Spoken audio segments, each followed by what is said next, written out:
Behind home plate, behind home plate, we bringing it to them all day. You know what's up? Welcome to Birdland. Win or lose, we bringing it to you always. You know what's up? Welcome to Birdland. Orange or black, we rebuild the pack. No matter where we at, you know we coming back. Section 336, we on this, so tune in. You know what's up? Welcome to Birdland. Yeah, welcome to Birdland. You know what's up? Welcome to Birdland. Now, here come the boys from Section 336.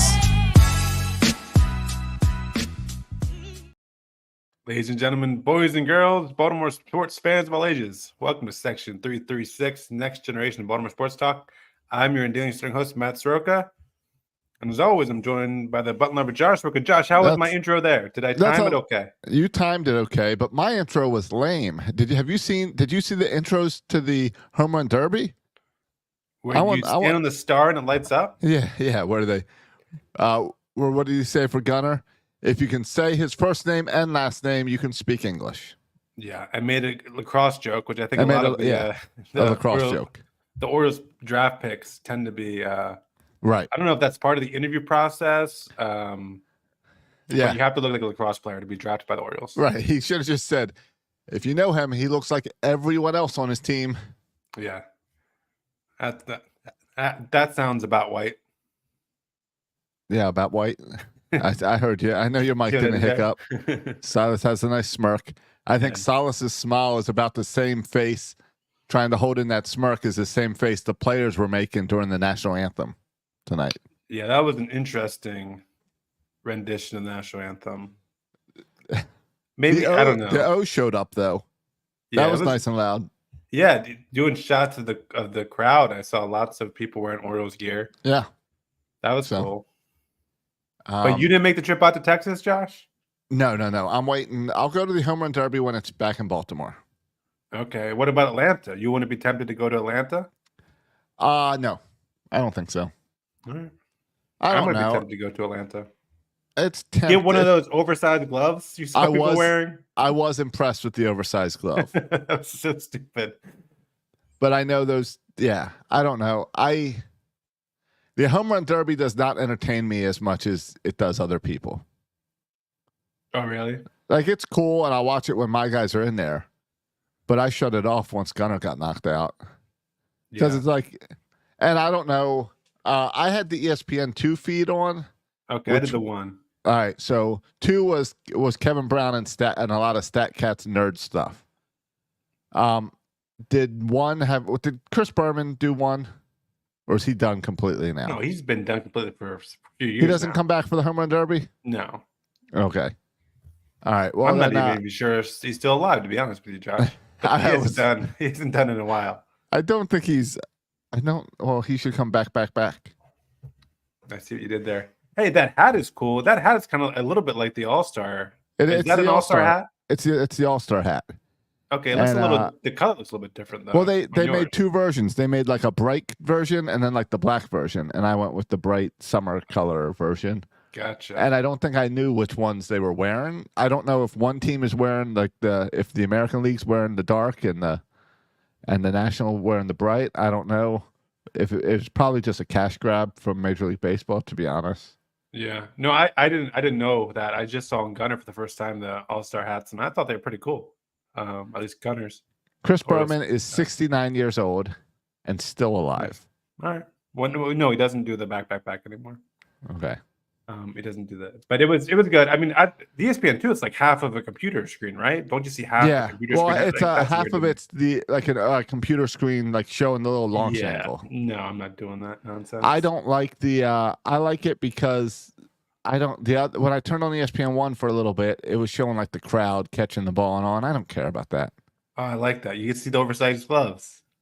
Yeah, I can see that a little bit, but no, we're fans of Home Run Derby in this household. I mean, we did our own little Home Run Derby outside. Oh, well, participating, I'm all in. We did the brackets and made predictions, which obviously no one got it right. Right. Silas. You picked Alonso to be the champion. I picked Gunnar Henderson to be the champion. They both got knocked out in the first round. Yeah, bad performances by Pete and Gunnar. Gunnar, do you The think it two was favorites. a bad performance by Gunnar, or do you think that Buck Britton really screwed up the pitching? See, I was confused by the whole pitching thing, and I saw a couple people say that. I thought the pitching was fine. The I'll tell you weird part why. was, yeah, go ahead. Statcast. The ESPN2 was Oh. trashing Britton his entire time. Oh, see, ESPN1 was talking about how there was a little bit of a mix-up in the sense that Gunner's hot zone. Did you see what Gunner's hot zone was? Yeah. Was middle, bottom, middle, in. Yes. Was pretty much. Right. And Buck was throwing a lot of up and in. Right, because every time he threw it middle in, or he threw it, low in, Gunner was hitting line drives and couldn't get enough lift on the ball. Right. And so I think Buck made the adjustment to throw it higher, even though Gunner wanted it lower, because when he threw it higher, it was getting a little, yeah. I think Gunner didn't know what balls to swing at and what a good pitch was. I'll tell you, that's on I am disappointed in Adley and Jordan and St. Anthony because their cheering abilities. No, see, Bryce Harper had the nice water bottle with the label "water" on it as a tribute to Philly, the Philly pronunciation. Water. Yeah, of water. Yeah. I think it is disappointing that those boys there did not have the Homer hose there. Oh, hydration station. Had the hydration station out there for him, if not to take a little sip during his break, to at least at the end take a little suck from hydration station. Yeah, no, that's a good call. There should be some hydration station out there. Josh, I always love to ask you these questions because it just reminds me and let listeners know how delusional you are. If you were in the home run derby, Josh, how many home runs do you think you could hit in the home run derby? 0. I don't think I can hit a home run. You don't think you hit a home run? In my entire softball career, I think I've hit 4. Okay. That have cleared fences. Yeah, I've hit 1. So you're going to put me in a baseball stadium? I haven't hit a baseball in forever. Right. I know. Just sometimes you're delusional. It's something I have to measure your level of delusion. You know, I've hit 4 softballs, transition it to baseball. I could hit at least 12. Yeah. I would like to see, and I know this gets into a celebrity softball maybe, but I would like to see Cal Ripken versus Ken Griffey Jr. They were both there at the home run derby. That would be fun to see them. Oh, I always agree. Still got it. There should be an old timers home run derby. I am all for that because you hear these stories about now they did it. Back and didn't they do that? Didn't they do that years ago with like a short fence, where they shortened the fence? I don't know, maybe for an old timers home run derby, maybe, or maybe it was softball. I mean, they do the softball where they shorten the fence, and but for baseball players, was it? I don't know. But the only downside of so we were all in the home run derby at our household. The only downside besides the national anthem is this thing just starts so stinking late. Oh, it's 10:15. Yes, and we're not at the final round. We're not even at the final round yet. I mean, it started supposedly at 8, and baseball did not go on until after 9, like 9:30. No, totally. I praise baseball all the time for the changes they've made for the average fan and for kids with the pitch clock. The pitch clock, I was just praising them the other day on the pitch clock. The 6:35 start times for kids. Yeah. All that is wonderful. And then you're going to do the home run derby, which is designed for kids. Yes. At 8 p.m. Yeah. It's tough for my 6-year-old here.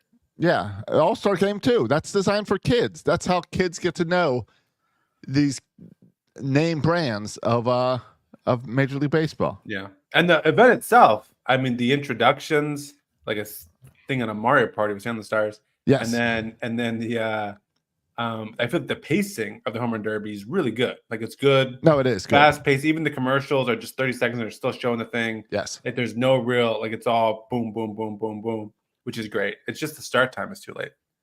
Bump the start time up to 7 and we're good. No, I totally agree. Yeah. No, I would go 6:35. No complaints. 6:30, you do the national anthem, you do the intros, you're swinging bats up by 7. Yeah, I'm okay by swinging bats by 7. 6:30, a little chaotic here at the household. We gotta get Flora. We gotta wait till Flora gets in bed. Get Flora in bed. Pushes into dinner time. Yeah. No, but we got it, Josh. This is not the real halfway point, but the halfway point. of It's the halfway season. point. Yeah, Yeah. not by games, but it, kind of the Yeah. symbolic halfway point. No, and we have a team in first place. Yeah, if you want to look at, we have it limping into the All-Star break. If you want to go glass half full, limping into the All-Star break. Yes. We've lost 6 out of 7. Yeah, but goodness that knows seventh we almost game- lost that 7th. That 7th game, thankfully, some ineptness on the Yankees. Yeah, Some errors by the Yankees made us win.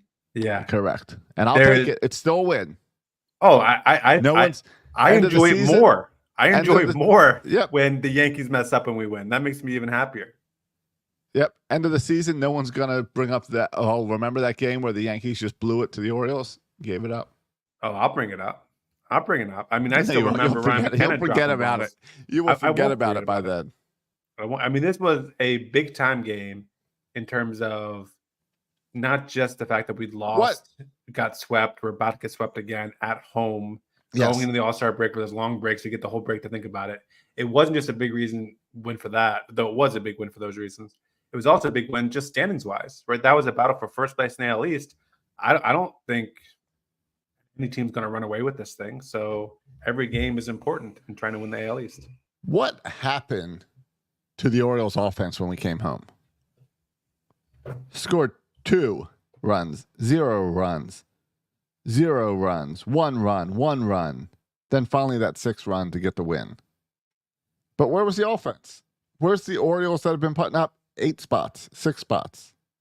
Josh, some have claimed, I wonder what your stance is on this take. Some has claimed that our offensive struggles point to a bigger problem, that the Orioles are too reliant on the home run ball. Oh, so you're Do going you with buy that argument at all? no.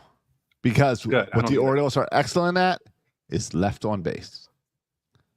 So I guess that might But push that's the towards- point, I guess right? that could be that we don't get enough singles and hits. If we don't get the home run, then we don't score runs. yeah, sure. But if we're getting guys on base, then those guys should be able to get hits with men on base as well. But the problem is we don't get enough hits. Yeah, I don't buy a home run reliance. Okay. It's also silly because if you look at past successful teams, when you get to the playoffs, Josh, home runs become all the more important because it's really hard to go and you're going against great pitchers every night. And it's Right, really to hard to string generate- together 4, 5, 6 singles in a row to score Right, some runs. to get 2 runs or 2 Yeah. long balls. It's a lot easier to have a guy walk and hit a bomb. And And it just shows, like, just look at the history. Playoff teams, World Series winners are often top in the league of home runs. There's a reason. and who cares? A win's a win, a run's a run. Who cares how you get it? Yeah, and I think especially because unlike maybe the Yankees and unlike maybe a team like the Dodgers, the reason this like lack of scoring is so surprising though, and I think something we have going for us is we talked about it here before. We have so many guys who can hit home runs. It's Yes. not like if Gunnar and Santander are struggling, No, it's then there not. goes our home run production. We got a guys from 1 to, well, outside of maybe a Mateo Urias, we got guys who can, and McCann, we got everyone else can knock it out at any point. So we got to balance lineup. Right. It's not a count on one guy to carry the team. Correct. Yeah. So I think you're with me in that the lack of scoring the last couple of weeks is just a weird fluky thing that happens to teams. And offensively, I have no worries. Now, if Elias wants to panic and bring up a Kobe Mayo to help answer our problems, I'm okay with that move. I feel that's about time. It is. Are you on the Kobe Mayo train here, Josh? Let's hit this guy up here. I am. Yeah, I'm definitely on the Kobe Mayo train, but with hesitancy. I don't say I am not with anger. Bring Kobe Mayo up, like Elias Hyde. You don't know what you're doing if Mayo's not up on this team yet. But I would like to see Mayo on this team. Yeah, I don't have the anger. There's so much anger at Hyde and Elias because the team's in first place. Yeah. And not winning 100% of the games, Yeah. that I can't get on that side of the Kobe Mayo argument. Yeah. Hyde was killed because Kimbrel blew the save. Like Kai Right. took more heat for Kimbrel on the Kimbrel- save than Kimbrel did. Kimbrel's a Hall of Fame, future Hall of Famer closer. Who's been pitching well. So I'm not going to get upset with Kimbrel. Kimbrel should have been in the getting an All-Star nod. Yeah. So I'm not upset at all that he blew a save. It happens. Well, the reason people are more upset with Hyde, I don't even pay attention to this, but because Kimbrel had not pitched for I think 7 days. Right. So they're saying he got too much rest. Yes, which is ironic because the last time Kimbrel struggled, people criticized he didn't Hyde get enough for rest. pitching too much. Yeah. And so it's fine. But that, I mean, both of those are funny because they're opposite reasons, but it points to, I think, a larger criticism about bullpen usage. And I tell you what, though, if you have Mason Miller, if you have Felix Bautista, people aren't complaining about your bullpen as much. I mean, the problem isn't Kimbrel. The problem is, in general, there is a lack of bullpen depth. And we've seen the Orioles make some moves recently to try to bring in, these new arms to try to find some magic, because they're aware that they don't have the bullpen arms that they need to. Yeah. So I think that's more of an issue than high bullpen usage. We don't have the pitching depth. And that's going to be interesting on what Elias does. And we talked a lot about that last week because that's going to be the storyline for the next month until he does something, is what will he do for this pitching staff? Yeah, there was and we don't need to, we have too much to talk about. We got to get to the draft still. But just real quick on the trade stuff, there was an interesting quote by Mike Elias, asked if the ownership, the new ownership group with David Rubenstein, if they're prepared to support, flexibility in the payroll. And Mike Elias said they're prepared to support our pursuits in that area. And on Twitter, Jacob Calvin Mayer pointed out that he said pretty much the exact same thing last year when asked the question, would Angelos support additional payroll? He said, we definitely have the flexibility to do that. So it sounds like, I don't know. I wonder if Rubenstein coming on, if that impacts what they can do at the trade deadline. The quotes by Elias seem to think they're in the same position they were with Jonathan Angelos, which makes me think also that if someone's going to be stingy about not trading prospects and not taking all the money, it's going to be Elias. Yeah, Elias is going to be the stingy one. Rubenstein's not going to say no to him. I think Elias is going to be the one to say no. Correct. Because Elias' quote the other day that I shared with you on text messages about how he's trying to build. He wants to win the World Series, but but he wants to be competitive for the next 7 years. Right. And I said, I think it's a terrible idea to say you want to win the World Series as a GM and your next word to be but. You shouldn't need to qualify. You want to win the World Series. I want to win the World Series, but no, you just say I want to win the World Series. It seems like there should be a period there, not a but. But this is Elias' thing, right? Elias' thing is trying to build something that's sustainable for a long time. So we're not going to push our chips all in. Like Jackson Holliday is not getting traded. We're not pushing our chips all in here. So I'm with you. It's going to be interesting to see what moves they make or do not make. Though what I don't want to hear, Josh, I'll just say this last thing. What I don't want to hear is get through the trade deadline. And Michael Elias said what I did last time. We were really close on some really big moves. Right. I don't want to hear that. I don't want to hear that. And I don't want a Jack Flaherty. I don't want a guy. Even though he's having a great year. Oh, well, yeah. I'd like Jack Flaherty this year. I don't want a Jack Flaherty of last year. Right. I don't want to bring in a guy who's an inning eater.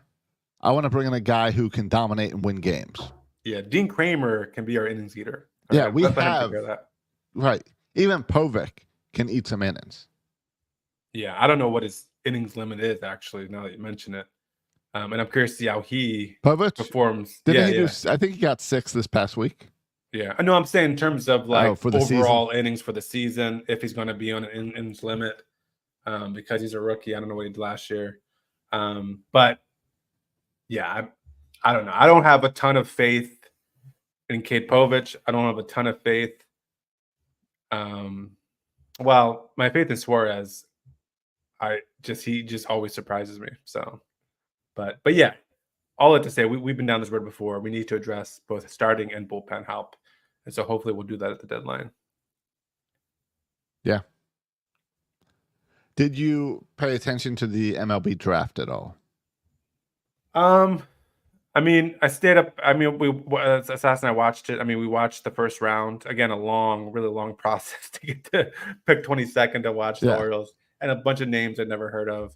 But yeah, that's the problem with baseball is it's always names you never heard of. Yeah, and to the Orioles' credit, I mean, these are names they took names from big schools. I mean, North Carolina, and then the next couple guys from Virginia.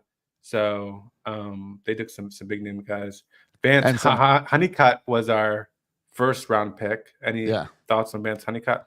I know the Orioles were really excited that he was still on the board. They didn't think he was going to be there at 22.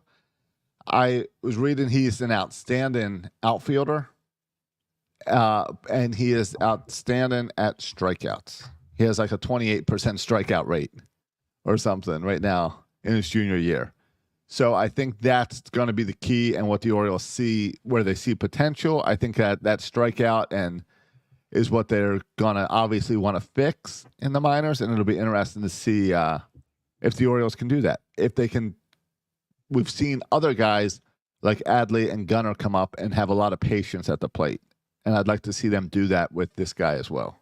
I think it's interesting that they took all college kids, which means they are expecting them sooner than if you were drafting a high school kid. These are guys they want to work through their system in 3 years, get them up here. So I think that's interesting. I think it's interesting that I don't think we took any pitchers. And I think that's part of... I mean, we took pictures today, but we didn't take pictures in the... Yes. Yeah. We took pictures in the 4th round, in the 7th round. And I think that's a Mike Elias 9th and 10th thing. round. I think that's a Mike Elias. Like, pitchers are still... It's hard to judge what a high school or even college-age kid is pitching in that level is going to do with the majors. So I think there's a much riskier pick, and I think because of that, we see it at the later rounds with the Orioles. Yeah, I mean, I think that's why they go, and this is not a draft this year. This is their MO now, to take college bats. And I think that's because they just can have a lot more data on it. And you mentioned Vance Honeycutt with his defense and the strikeouts. Yeah. I mean, but his... I mean, he has... He's got power. Yes. He had a North Carolina career record, 65 home runs. Yes. 4th most in ACC history for his career. So that's... I mean, he hit a lot of home runs. And it's interesting. I don't know if you were watching it on MLB, the draft. Kind of in like a high school gymnasium. Kind of weird. But I don't know if you were watching the draft live, but they were talking about how right before the pick, how like their development. And how they took a guy like Kobe Mayo, who had a high strikeout rate, struggled to hit for average, but was a power guy. And now Kobe Mayo is hitting, 300 at AAA. He's cut way down his strikeout rate, and now is hitting for average, along with still hitting for power. And then they had the conversation. And then right after that conversation, they drafted Vance Honeycutt, who, I mean, he's not the same player as Kobe Mayo. I mean, this guy's an outfielder who's fast, but in the sense that a power guy who has trouble at times hitting for average and striking out. This is kind of what they fixed with Kobe Mayo, and so maybe they can fix it with him too. And I heard what you mentioned, Josh, too. I was watching an interview with Matt Blood, who's in charge of the whole draft process. He leads the whole draft process, and he said multiple times, like he said, I've watched Honeycutt play, like we've talked to him, but I wasn't expecting to pick him because I thought there was no chance he would get to us. And he said multiple times, like we just didn't.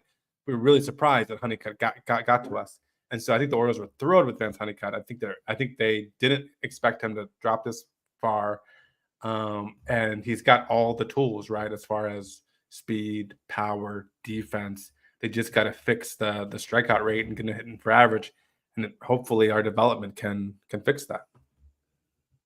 It's kind of interesting too. Right before when they had Gunnar Henderson, right before doing the home run derby. They were showing clips of him in high school and talking about why he went so low. I mean, this is the guy drafted, number 33 overall, and now just a few years later is in the running for MVP. Like, what did everybody miss? And they said his swing approach and his swing was just terrible. And they were showing kind of clips of him in high school popping the ball up, and just how much his swing has changed from high school to now. Yeah. And so, I think the Orioles know what they're doing in terms of hitting development. And that's they're not going to, the Orioles development is not, Josh's little league team here. They got some really impressive coaches there. Right. And the MLB review of the pick was the Orioles aren't afraid of guys that have some swing and miss in their game, a la Judd Fabian, a 2022 draft pick, who we haven't seen. Judd hasn't made it up yet, right? No, he's at Bowie. He's at Bowie. We haven't seen him even for a fill-in or anything. No, he is not even kind of sniffed it yet. He's an outfielder. He's got exactly, line. Which is a weird then to use it as an example here. But they got one of the toolsiest performers as a result. I believe that's a made-up word. Toolsiest. Yeah. He had 2 2020 seasons at North Carolina and is a potential Gold Glove center fielder, but he will have to work on that strikeout rate that crept up to 27.5%. Oh, you said 28 before. It's only 27.5. Sorry, Josh. I rounded up. I'm sorry, Mr. Honeycutt. I rounded up. Yeah. And a name like Vance Honeycutt, I think he kind of fits, Vance Honeycutt fits the Gunnar Henderson, Adley Rutschman. I think he fits all this profile as well. That's one of the things, and Matt Blood talked about it. White, blonde, young kid. Yeah. And it's something Matt Blood also talked about is, I think it was Matt Blood. Now I get what I heard on the MLB podcast. But how a high character guy Honeycutt is, and how the Orioles, when they're drafting guys, they look for guys who are good baseball players, but also high character guys. And it's true. I mean, if you look at guys like Gunnar Henderson and Adley Rutschman, they seem like, just hardworking, even Jackson Holliday, right? Just super hardworking, good dudes. We're not going to come in out of shape. We're not going to be problems in the locker room, just really solid dudes. No, I agree. That's the only, did you look at any of the other draft picks? That's the only one I had time to even look into. I mean, the shortstop out of Virginia, Griff, Farrell, I looked at him a little bit. I mean, if you look at the overall draft, it's interesting, right? In 10 rounds, we drafted 3 catchers. Oh, and we seem to really like Adley. catchers. We traded Mike Bauman for a catcher. Yeah, we drafted 3 catchers. Any reasoning behind? And Matt Blood, again, when asked about why he didn't take any pitchers high, Matt Blood said they just take the best player available. So I guess this is just they thought these catchers were the best player available. Yeah, the Orioles seem to lean on that offensive performance, and I think a lot of times catchers where you'll see more power. Yeah, catchers and shortstops. There was 1, 2. Those are also the field captains. So sometimes you think they have the better brain to move and easier to learn and move around. Yeah. All right. Well, if you're a catcher and you're drafted the Orioles, you're like, sorry, dude, and you're kind of screwed because not only do we got Adley Rutschman, but Daniel Basayo as well. Hopefully they turn out to be great players and we can trade them. Yeah. As cool as Honeycutt is as a name, I'm excited, and I hope that the pitcher they drafted from, where was he from? Auburn? Auburn. I hope to see him come up to the majors just because he's got the name Allsup. Yeah. ALLUSUP. And I think that would be a fun name as a Major League Baseball player. Yeah. Again, a guy they say were undervalued. I'm sure everyone they say is undervalued. Yeah. What? Nobody took him? Yes. I mean, it's all. I mean, we will see. We will see. This whole draft thing, especially in baseball, it's a crapshoot in all sports. I still don't understand how you can watch an NFL quarterback play 4 years of college football and not know he's going to be a good NFL quarterback, and then come to the NFL and be terrible, or come to the NFL and be great. I still don't understand how we can't figure that out. And so certainly baseball is all that much harder to figure out. Right. You would think football is the easy one. Right. Because it's so similar to the game. It's so similar. You have a large track record. You're not drafting high schoolers playing at against weird competition. So I don't know. And we'll get to know these guys in time. Oh, it looks like Teoscar Hernandez won the home run derby? No, he's going into the finals with Bobby Witt. Oh, the finals are happening now? I believe so. Okay, they're introducing the 2 finals. I see. Yeah. Okay. I just thought Teoscar up there. No, because it it is 10:35 at night because sure, every kid is still up watching this thing. Yeah, my son is, and only because his mother's working. All right. She doesn't know he's up. Well, enjoy him being up late tomorrow as well for the All-Star game. Oh, I know. It's gonna be back-to-back nights. It's fine. The only saving grace is it's not a school night, so Yeah, it's summertime. yeah. He'll still wake up. Don't worry. He'll still wake up at 7 a.m. Doesn't matter. And who he wants to see in the game, Corbin Burns, Gunnar Henderson, Adley, these guys are starting the game. It's true. Yeah, no, that's true. So, Yeah. And who wins doesn't matter. Wait, doesn't matter? Wait, it matters now again? no, I think it I does was getting not matter. confused. The All-Star tie happened and then it mattered, but now I think it stopped mattering. I or think does it still stopped matter? mattering. Okay. Let's see. So I like the new rules with the home run derby where they added the pitch, a little bit of old school with the new school timer. And then the bonus round. Yeah, I like the bonus round. I do like it this year. I do not think the All-Star game matters anymore. Okay, because that could be significant for us, Josh. Because this could be a World Series team. Yeah. So I think they flip-flop back and forth. So I don't know who got the extra game, if it was even needed last year. I don't remember. No, it was not needed last year, but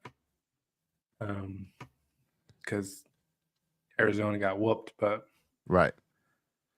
So. All right. Other things to get to at kind of this halfway point. Josh, a little side note here. Well, yeah. I've noticed this in my driving recently. This is just a little departure from Orioles. And I don't know if this is me getting old or something. What's happening here? Lately, this has happened to me a dozen times in the past 2 weeks. I'm pulling into spaces, parking spaces. Yeah. I think I pull all the way in. I get out, I go into the store, I come back out, and I realize I leave about 6 to 10 feet from the front of the curb, from space I could have pulled up to. What do you mean? I'm just leaving this huge gap. You mean 6 to 10 inches, right? No, like feet. Like I could lay down between the space and the curb. What do huge space? Like my whole depth perception's thrown off or something. But how are you not noticing that when you get out of the car and walk into the store? I'm not paying attention. And then I walk out. I'm like, whoa, what is this dude doing? You sure you're not putting the parking brake on or something and your car's rolling back? I don't know. I mean, if it happened once, I was like, well, that's weird. But then this has happened repeatedly. And I've never done that before, but now I'm doing it all the time. It's weird.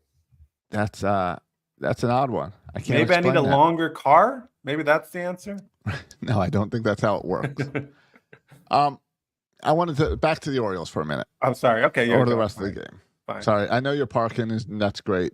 I'm sure Silas is enjoying watching you not know how to park a car. Yeah. But last week, let's talk about these losing. We talked about the not being able to score offense. What do you think of the Yankee brawl, Kjerstad being hit, all that blew up? Yeah, that happened. Cool scene with Kjerstad with the mud on the nose. That's kind of tough. Right. It was our very own little Donald Trump moment. Yeah. Our own assassination. Yeah. Of Kjerstad. Yeah. It's really interesting, right? Because first of all, that backstory, right? That's related to the backstory. We hit Judge in the wrist or whatever. Yeah. But I sent you that chart where we've hit like 2 Yankees and they've hit 12 Orioles or something like that. Yeah. This season. And the Yankees as a team, and I know we're biased, but they just seem to find every time they come to Baltimore, whether it's the wall or getting hit, they just always find something to whine about and be upset about. And it's not just Yankee fans. Like we can talk about how Yankee fans are obnoxious, and that's one thing, but it's like the coach and the players.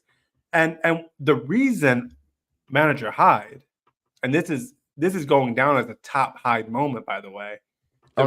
Reason manager Hyde got so fired up is not because they hit Kjerstad in the head. No, they were laughing. Yeah, no one thinks that he hit Kjerstad on the head on purpose. No one thinks that. It's when our guy got hit in the head, and Hyde is seeing our player and talking to our player who was just hit in the head by a baseball. And they're yelling at him. Yeah. Were they yelling at him to kind of like dugout. Yeah, like were they trying to be like, hurry up, let's just get the game over? I don't know what they were saying, Josh. I don't know if they were talking smack about what happened before with Judge. I don't know if they were saying her the game. I don't know what it was. But I love that like, Hyde went at it. But it doesn't matter. Like, just be quiet and let us handle our guy. Yeah. And so it's Manager just Hyde, straight disrespect. Yeah. And so I love that Manager Hyde, he didn't wait for players to do it. Like, Nope. he got into it. Our guys are too nice sometimes, Josh. Agreed. Sometimes I wish we would have like a Manny Machado in there or something. Our guys are too nice. And Freddie Gonzalez was in the middle of the scrum too. It's good to see Freddie Gonzalez in there. But yeah, no, I think it was not about Kerstead being hit. It was about all the yapping. Yep. And I think it says a lot about the type of team the Yankees are. Well, and the Yankees tried this back in June where they tried to spin this thing that we are a dirty team that pitches inside. Meanwhile, we have hit on May 2nd, we hit Rizzo. Then on June 18th, we hit Judge and Torres. We've hit 3. Meanwhile, the Yankees have hit this year Henderson, Kerstead, Mateo, Santander, Cowser again, Henderson again, Hayes, Westberg, Kerstead again. Yeah. Yet we're the team that is throwing too far inside. Well, and if you look at the way Aaron Judge, and they show this cool little, they show he hangs strike over the plate, zone. right? He hangs over his wrists and arms hang over the plate, and then they show the strike zone where his batting average and where the ball is. Yeah, he has a batting average of 0 when it's high and inside in the strike zone, and so he does that's that. where you have to pitch him, and he leans over it, and so it's like he leans over it so you won't pitch there, so that you'll try. He tries to do that so that you'll try to pitch him on the outside. Yes, and if you pitch on the inside, he'll get hit and he'll whine and cry about how you're throwing inside and trying to hurt him. But that's how you get him out. And I was a little frustrated that we didn't throw high and inside more to Judge, especially in the last game. Yeah, because I think they were a little bit nervous about escalating the situation. Oh, I think we just too nice. I want to see Judge get hit. Yeah. Oh, I thought, and that last game was fun to see us get Juan Soto out over and over again. Yes. I think he had 3 strikeouts, 0 for 4. That was fun. Yeah. I like that. Yeah. And I just hope that we can bounce back and get that skid kind of getting this All-Star break off and time off, whatever it is. Like, what is it? 5 days off, I think you get 4 days off. Yeah. I think that hopefully that's a nice break. And it was weird because, Josh, that struggling came right after a really successful West Coast trip. Right, against the A's and the Rangers. Yeah. So the timing was weird. The timing was really odd. What's interesting is the timing of our All-Star break start. You know where we start this weekend? Texas. We start in Texas. So if I assume Gunnar, Adley, Westberg, they're all going to take I would assume that you just take your 2 days off in Texas. Yeah. Why would you fly back home or fly back to Baltimore? Yeah, because then you'll fly back to Texas right after. Exactly. They got to just stay there. Yeah. Find some bull riding to do. Yeah. I mean, unless you're trying to get the frequent flyer miles. The frequent flyer miles, right? You're trying to get. I think you're getting plenty of flights though. Yeah. It was who was that? Mason Miller, maybe the loan representative for the Athletics, was taking a private jet by the Phillies team. The Athletics team didn't have a private jet, so the Phillies were flying Mason Miller to All-Star break. That made me laugh. Hold on. Did they really? How's that allowed? I don't know. That's not some type of trade tampering? Like, are the Phillies also trying to make a move for Mason Miller? It's possible. It's possible there could also be a trade involved there. But yeah, no, we got the Rangers, and then we head to Miami. And Sass and I will be at least two of those games. I think we're planning on going to in Miami. Hopefully some wins, and then a fun series against the Padres. So, yeah. I'm hopefully the bats. Hopefully this break came at a really good time. With those struggles, and the bats can get back in line. And yeah, I mean, I'm not. The things I'm worried about with this team, the offense, I'm not worried at all. Still, not worried about the offense. All right. So then it's all about the pitching and all about Michael Elias making a move is the only thing you're concerned about? Or are there active players that you're concerned about? Yeah, I mean, I think offensively. And Miller, by the way, flew with the Phillies because they just played there. Right. So he flew out after the game on Sunday with the other guys. Yeah, on a private Phillies jet. Yeah, because the Phillies were taking 8 Phillies versus Athletics 1. So who do you think? It's not like they would have had 8 Phillies ride on the Athletics private jet. When the Athletics are leaving Oakland with accusations that they're cheap and all this, and they don't have any money. Of course they don't have a private jet. They're going to try to pan their one player off with the Phillies. Yeah. And possibly that's part of the trade negotiations, and we'll find out later. It'd be interesting. Yeah. But I mean, the fan graphs, last I checked, I'm curious now with the game up, when they were tied, the Yankees were 60% chance to win the AL East, which I didn't understand how the Yankees could be 60% when they're tied with the Orioles for first place. I don't really understand how that works. But the Yankees are going to be aggressive at the trade deadline. Correct. So I think Boston could maybe get aggressive at the trade deadline. So I'm really curious to see how aggressive. I would be less optimistic if we didn't land Corbin Burns in the offseason, but we landed Corbin Burns. So Michael Elias has proven he can get the big big fish. You're right. Because of that, I trust him. Yeah. But I mean, I all that to say the Yankees aren't going to sit on their hands. The Red Sox aren't going to sit on their hands. And so hopefully we don't sit on our hands either. Certainly something to watch. Because we're just 2 weeks away, right, from that trade deadline. Yeah. And it feels like it feels a little bit to me, Josh, with Povich and Suarez.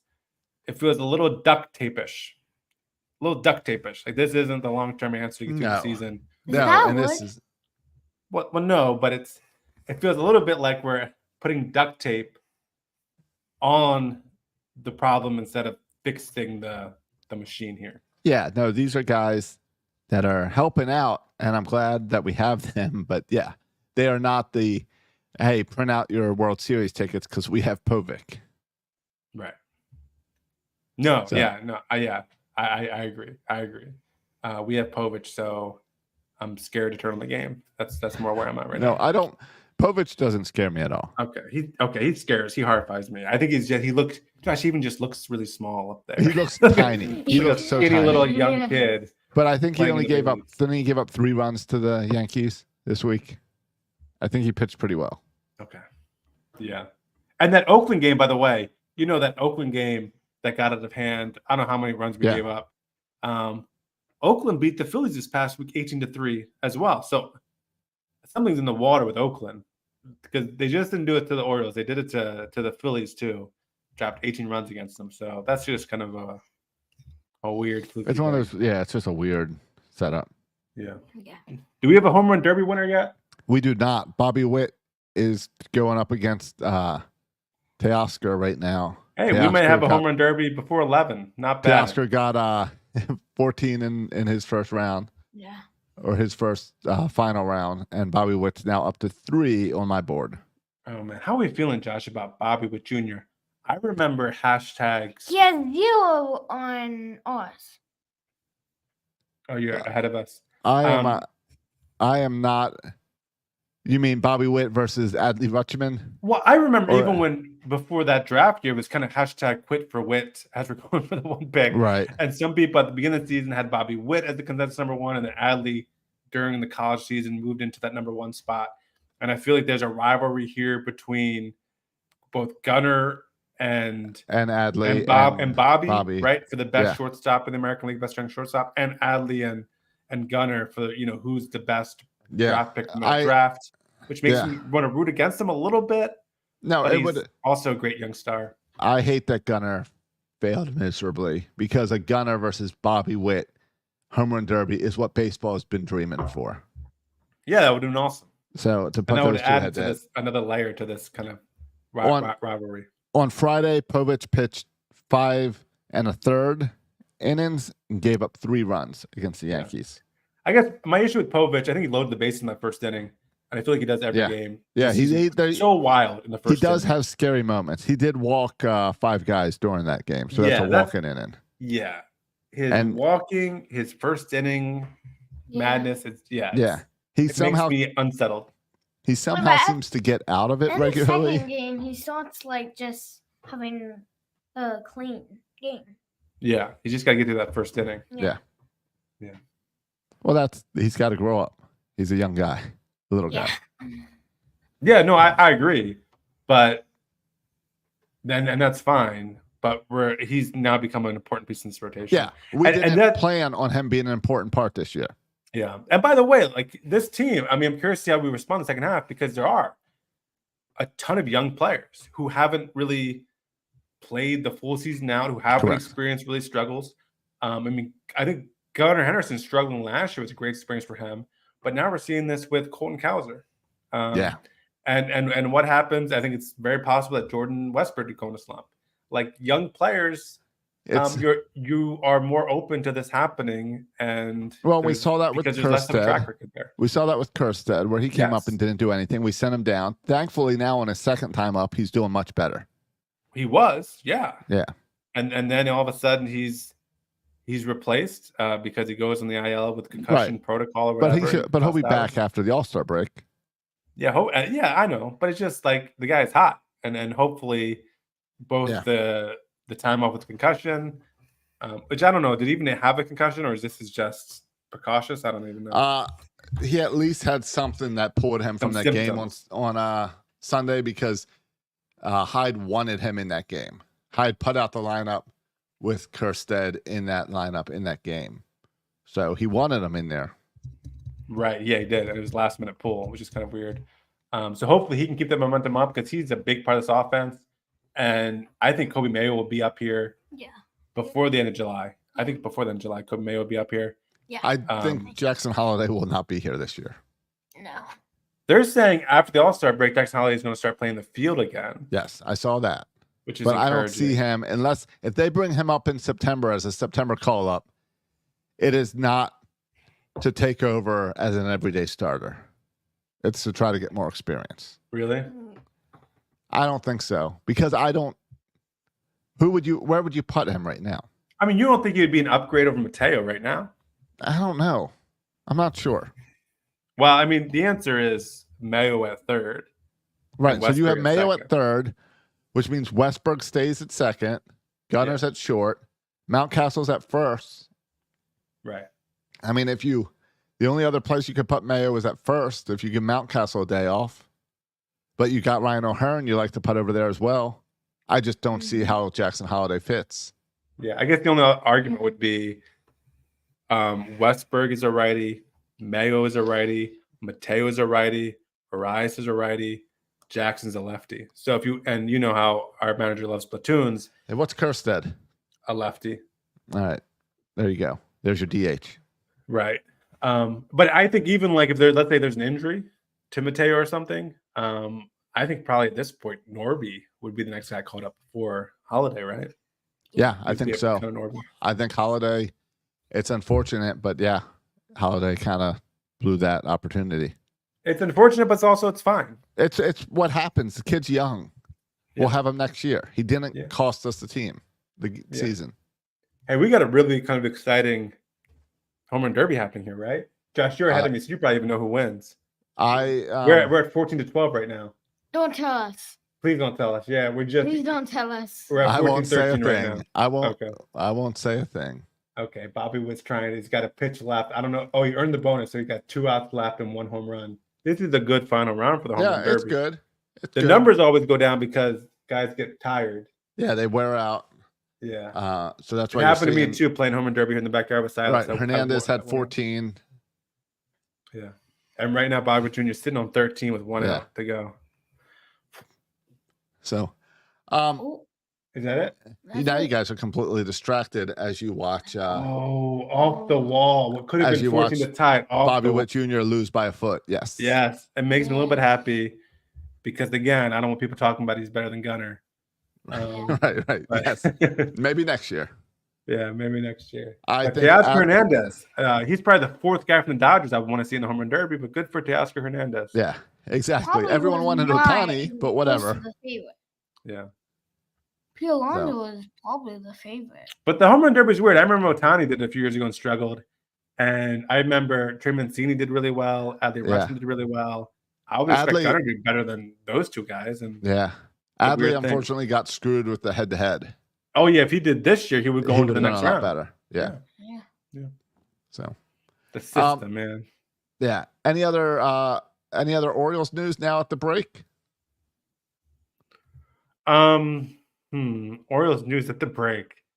All right, so Corbin Burns is going to pitch tomorrow. Yeah. Does that mess him up? Like, does that mean he won't pitch this weekend? Or do they count this in his rest time? Because you're only going to pitch an inning. I think so. Yeah, it just pitches an inning. So I don't I think want to think, yeah. Yeah. Okay. I mean, they had the opportunity before the All-Star break to move him up, and they chose not to. Right. They changed. They kept him where he was, I guess, to prepare him for the All-Star game to be on his regular rest. Right. Yeah. And listen, if I'm Orioles management, I let Corbin Burns do whatever you want. Dude, you want to pitch at the All-Star game? We will work out the whole schedule. Yeah. So you can pitch at the All-Star game. Whatever you want, sir. If you want to pitch regular rest after the All-Star game, or if you want to take a week off, whatever, dude. Well, that's now. Are you doing that because he's having an excellent year and we want the excellent year to continue, or because you want him to sign for the future and be like, we want us to be we're not letting you complain about anything. Yes, we'll we give want you that loved private and appreciated because we have a new owner who can actually sign big name free agents, and you are going to be the big name free agent. Correct. Exactly. We would like to lock you up before the season ends, if possible. Let's not even hit that free agency. Yeah, I don't even care about a hometown discount. We will pay you going rate. So whatever someone else is going to pay you, let's just pay. Yeah, whatever someone else is going to pay you, we will match that plus $10 million. Let's go. Yeah. To the last because it's almost done. What was that, Silas? No, we had a deal here that I told Silas that I was doing the podcast, but he could stay with me until the home run derby ended. And then he had to go to bed. The podcast good night, is Silas. almost done. Silas wants to get an extra 5 minutes as we wrap it up. Yeah. I was not anticipating the home run derby as long either. Yeah, Silas, I approve you hanging out while we wrap it up right now. If Uncle Josh says it's okay, then I guess it's okay with me. Because Silas, I have a question for you before we get out of here.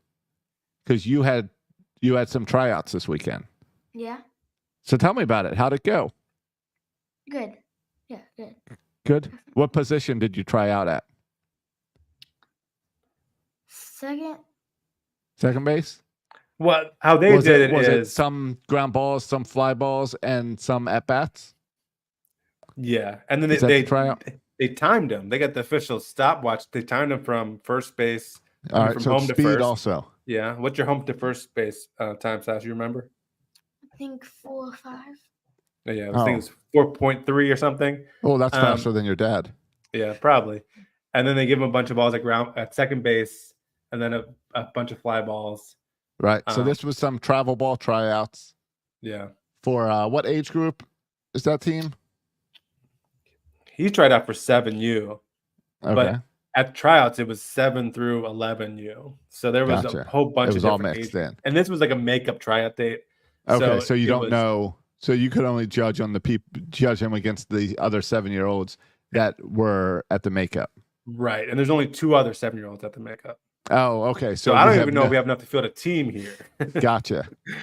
I don't know how many people at the original tryout, but the makeup showed up at the first one. Okay. Yeah. And one of them was a former player I coached and a former teammate of Silas's. So I knew him from. Okay. Is Silas better than him? Listen, I don't want to talk about who's better, who's worse. It's just a bunch of talented players out there trying to make the team. All right. Good. Well, that's cool that you had tryouts, Silas. Yeah. And then they send you the details. Josh, I got a piece of paper. Do Yeah. you know how much travel ball costs? There is a reason that we have not signed up for travel ball, and it is not a skill level deterrent. It is a cost money and a time commitment. How much does travel ball in Macon, Georgia cost? Which, by the way, I get since I am a professional podcaster, I get these little newsletters and stuff. And I was reading this week that the city of Macon just launched their own podcast. The city of Macon? Or the county of Macon. How can a city launch a podcast? The county of Macon just launched their own podcast about the county. It's called city. It's called Making It. Oh, really? Yes, they have Making It. We have a really active, cool revitalization, revitalize the city, but they're super active, they're super involved. And so I'm sure it's that group called Newtown. I'm sure it's that group that's It behind it. is it is the county office. It is the Office of Communications It's Bibb County is where the city of Macon is. with the county. Okay.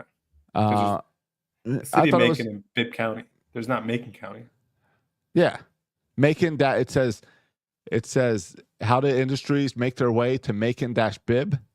Yeah, Bibb. Yeah. It's Bibb County, yeah. All right. Well, yeah. So they're launching this Making It podcast so that everyone knows about Macon. All right. I'm going to follow that podcast. That's exactly. I thought you'd be interested in that. Yeah, But I'm sure anyway, they do a whole thing on cherry blossoms. how much does Little League cost in Macon, Georgia? Well, it's a little bit open-ended because they said like it's $500. You have to commit to paying $500 and 4 to 5 tournaments for $500. Okay. But then there's also you have to commit to participating in fundraising activities. Yes. Yeah, and I don't know. I don't really understand. And they say it costs for what? Uniforms and insurance. And yeah, and more tournaments and travel and yeah. I guess so. I mean, who's going to be traveling to these tournaments? I'm driving the car, right? It's not like we're paying for. You are, buses. unless they decide, hey, we're taking the team to Texas. Right, and that To could be a play in a fundraising tournament. thing, which I Right. could bail out, but that's not involved in this $500 thing. No, there was some celebrity recently that got like a lot of backlash because she had put up like a GoFundMe for her kid's travel ball. Oh yeah, that you should get backlash. That's outrageous. Yeah. That's like even people do GoFundMe for pets. I'm like, dude, just put Right. the pet down and move on. Exactly. You don't have to do this. I'm not like you got to be a GoFundMe is yeah. But yes, travel ball is very expensive. Yeah, and it is. It's also like it's your weekends are done, so it's that time commitment too. I texted my assistant coach earlier today and said, hey, this year we are going to have practices every week during the season. I said, these kids are 10 years old, 11 years old. They need to practice. I said got the fact, yeah, I got 7 and 8 year olds out there practicing. right. Once a week, I said Josh. the Come on fact that now. we have 2 games in a week and no practice, that we will never get better unless we can practice during the week. So I said, if the county, if the baseball league will not give us a baseball field to practice, we're going to a soccer field, we're going to a field, someone's backyard, we're going somewhere where there's grass, and we're just going to practice fundamentals, specifically laying out things that went wrong on previous games. Yeah. I don't know how you were, but I also would do, and this is kind of because I would do practices, but I would only have like 4 or 5 people show up sometimes less. But even like just before the game, like get there an hour before the game. Yeah. And we're going to the bat cages for 45 minutes. Yeah. No, we're before doing the game all starts. I have been easy on these kids, and now I'm bringing the same kids back, keep coming back. Yeah. So it's time. They're 10 years old. It's time to push them. I just got the registration today. I got the email for fall ball to register for fall ball. I don't know if That's I've got mine yet. I've been thinking of switching leagues, but I'm going to stay. Yeah. All right. While All you right. know about travel ball, we should hear something this week, and then we'll decide. Awesome. Can give Yeah. let me know. Give an update. This weekend, I am driving to the Outer Banks. So I will be doing the show on Monday from the Outer Banks, as you were Oh, a few cool. weeks ago. Yeah. Nice. So if after Miami, you guys want to make a trip up to the Outer Banks, that's where I'll be. All right. I mean, we start school early down here in the South. I mean, Yeah, SAS when do you goes start? back. SAS goes back to school August 5th. Okay, we go back August 12th, but we have Meet the Teacher on August 9th, which means we're coming back from the Outer Banks on August 8th. Yeah. We're pushing it right up to it. Oh yeah, I gotta look up when Meet the Teacher is for us. It must be. I mean, it's gotta be before that August 5th. Yeah, it's date. probably right before that. It's August 2nd. August 2nd. All right. All right. Let's get out All of right. here. All right. We'll talk next week and have hopefully much better Orioles baseball to talk about as we take Yeah. on the Texas Rangers and friend of the show, Jonah Heim. That's right. I'm looking forward to. I got my fix tonight with the home run derby, but I'm looking forward to getting back into baseball every night groove. I like this groove. I want to get back there. The break feels a little bit torturous, especially I'm okay now, but come No, it's Wednesday. Wednesday or Thursday, It's like give me baseball. Wednesday night isn't Wednesday night like the worst night in sports where there's not a single professional sport that's going on? Yeah, maybe. Yeah. Something like that. Yeah. Yeah, no. Get me to the weekend. I don't even care about the All-Star game at this point. I'll check it out. Yeah. But for our listeners, you can catch up. You can use this break to catch up on any Section 336 stuff you've missed. Yeah. Hey, tomorrow at 7 p.m., I have to go live on the Mike O'Mara Show Facebook page, like with my phone, just to talk to the listeners and ask anything. So if anyone wants to join me over there and push the conversation towards Orioles talk, that would be much appreciated, because I have no clue what I'm going to talk about for 20 minutes, just me talking to whoever chats in the comments. At 7 p.m. Is that a podcast too, or that's just the video? No, it is every Tuesday. A different member of the show just goes live, as a FaceTime, like, hey, I'm live on here by myself. Do you have to be a special membership, or anyone can go watch you on Facebook? No, anyone can go watch it. It's on Facebook, the Mike O'Mara Show. All right. So it's going to be nice and awkward for me. I was hoping the All-Star game was going to start at 7, so I could at least talk about the game, but it's not. The game's at 8. Yeah. So join me there. Push it towards Orioles talk instead of me trying to fill space by showing off my bobblehead collection. Okay. No, I might do that as well. So come on over there if you want to see my bobbleheads. Oh, and you got a lot of bobbleheads. Listeners don't know. You can just see a few bobbleheads. No, that's a small There's amount. another wall full of bobbleheads. Yeah. Yeah. Yeah. So that'll be part of my display tomorrow. So on Facebook, look up The Mike O'Mara Show and tune in at 7 o'clock tomorrow to see the bobbleheads. All right. And hats. All-Star pregame action. The amount of hats I have in my office is ridiculous. Baseball caps. And I think they are 90% Orioles. So there's a lot of things going on that you only see in this little frame that I will get to show off the rest of my office tomorrow. See what other you got. What else exactly. You got? Oh, my. So you got an Orioles doll, too, I heard. I heard you got a Orioles doll. We'll have to tune in. Orioles doll. The Cabbage Patch Kid. Oh, I do. Have I shown you that? Yeah, I saw it last time. That is a proud possession of mine. Yeah. So I will show off the Cabbage Patch doll. I'll show off a bunch of stuff in here. Let me see if this works. Here, you want a little preview of what I can show you tomorrow? Yeah. Let me see. You're gonna flip the camera around for the listeners here? I am. Well, I got to switch to my phone. This is good. Your practice, Josh. You have to do this for the Mike O'Mara Show. This is good practice for you too, right? So let me, Let me flip it around. Here you can see my nice desk. No, now I just took it off. Yeah. How do you switch the camera? Josh, you better be seamless with this for Mike O'Mara tomorrow. Yeah. I thought I could switch the camera. Apparently I can't, so I'm just going to have to show you this way. Yeah. So here's a little preview of my office. Look at all these hats. I don't even realize how many hats I had. Now, do you wake up every morning, go in your office, and pull down a different hat to wear for that day, and go off in your business? I don't wear hats a whole lot anymore because of the mohawk. Okay. But yeah. But I'll tell you, you should with that sun in Florida. This sun hat up here, this Orioles sun hat, if you can see that, does a great job with the mohawk and guarding me from the Florida sun. Up here, you can see the creepy Cabbage Patch doll. Yeah.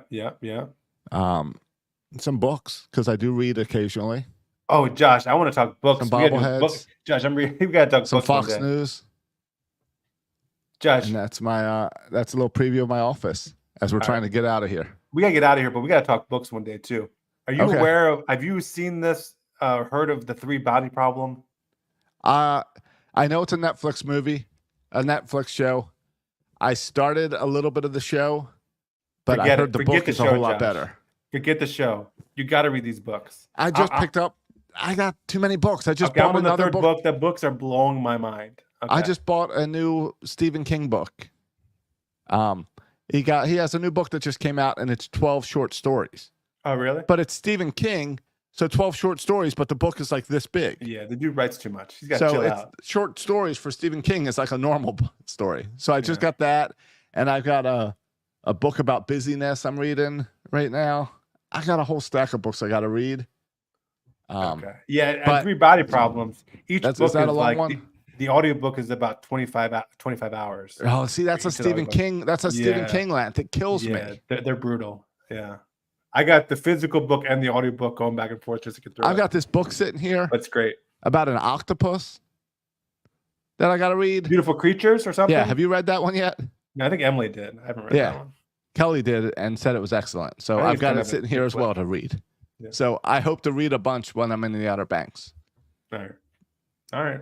Well, add the Three Body Problem to your want to read list. All right, 'cause I'll it's- add it. it's- I'll add it to my want to In read terms list. of sci-fi, it's fantastic. All right. I do like sci-fi. Yeah, this is the best. One of the best sci-fi books All I've right. read. Fine. It's moving to the top of the list, probably. Thank you. All right, well, let's get out of here. Yeah. We'll have our that was book show quick talk. later. Yeah, we'll do a book show later.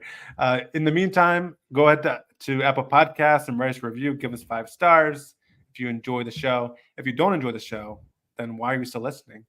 And follow us on all your social media platforms, including X. You can follow me on X at Section 336. And you can follow Josh on X. At Josh Soroka. Thanks for listening, boys and girls. Wait. Okay. I'm sorry, Silas. I know you're The trying dude's to got to go to bed. I know, but I have a new podcast review. Okay. And it could not have waited till next week. Go ahead. It can because it won't even open up.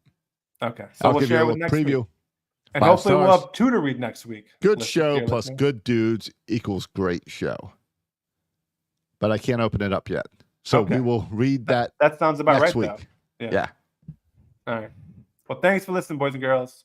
And as always, go O's.